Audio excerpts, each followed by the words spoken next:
Today on Unboxing Live, we're going to get a look at the 2012 version of the Apple TV. Stay tuned.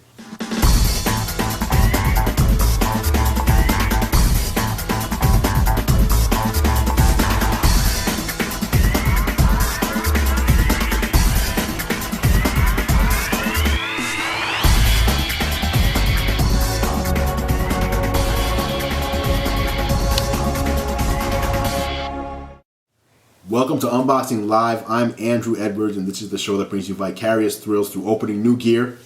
And today we have the 2012 version of the Apple TV. It's just called an Apple TV. There's no special name for it. So we'll just distinguish it by the year it was released.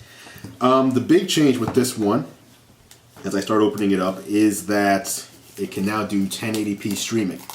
So unlike the previous Apple TV, which is this one, here, and even the one before this, which was that it was a larger version that had a hard drive in it, those two would stream 720p, which isn't full high definition. So many people complained about that, and you could get other devices, cheaper devices that would stream 1080p, and then when they released the iPhone that recorded in 1080p, and you couldn't AirPlay your videos to this thing because it couldn't display them, people knew that Apple would have to update it, and I don't know why I can't get it out of here. It's pretty difficult. There we go. Yes. Yes. All right. So there it is. That's the new Apple TV right there. Let me put that aside for a second and show you what else we've got in here. I assume it's just going to be a remote, which is right here. That's the Apple remote. If you don't have an iPhone or an iPad or an iPod Touch, this is probably the way to go. But if you do have one of those things, there's a remote app you can download for free from Apple that works way better than this thing. So it's kind of annoying to use. Annoying. Here's the power cable. The power supply is actually inside the device, so you just plug this into the back. Let me take the plastic off. Take that off.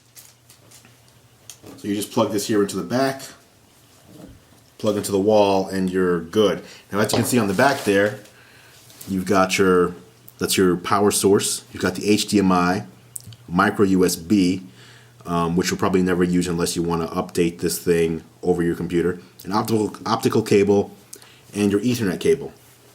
Ethernet port, rather. There's no HDMI cable included in the box, but that's not hard to believe. Many companies don't include an HDMI cable in the box. There's no need to put in an Ethernet cable if you have a Wi-Fi network. Wi-Fi is built into the Apple TV. And if you use HDMI and you have a surround sound system, there's no need to use the optical cable either. So you really can get away with using just 3 or 2 cables here, the power source and the HDMI, and connect everything else wirelessly. And here we have the two. This is the 2010. This is the 2012, and as you can see right here, they're exactly the same. Top, bottom, the ports on the back. The only difference is that the newer version has an A5 processor, a single core A5 processor, which allows it to do the 1080p streaming. And that's it.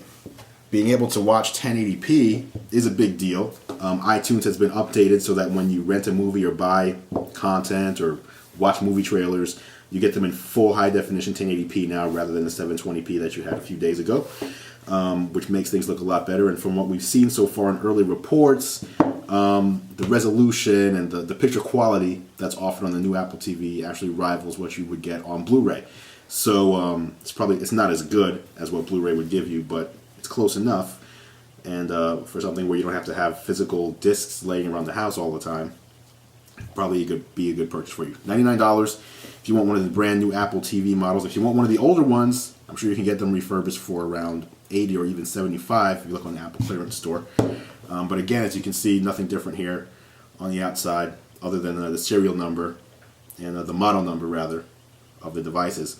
So that's pretty much it. That's the new Apple TV. You can get them now. They're available at applestore.com or apple.com/store. The Apple Store, the real Apple Store in your local neighborhood if you have one. You can get them at Best Buy, other places like that. And that is pretty much it. $99 gets you the new Apple TV that plays content in 1080p. Until next time, I'm Andrew Edwards. Stay tuned for more vicarious thrills through opening new gear.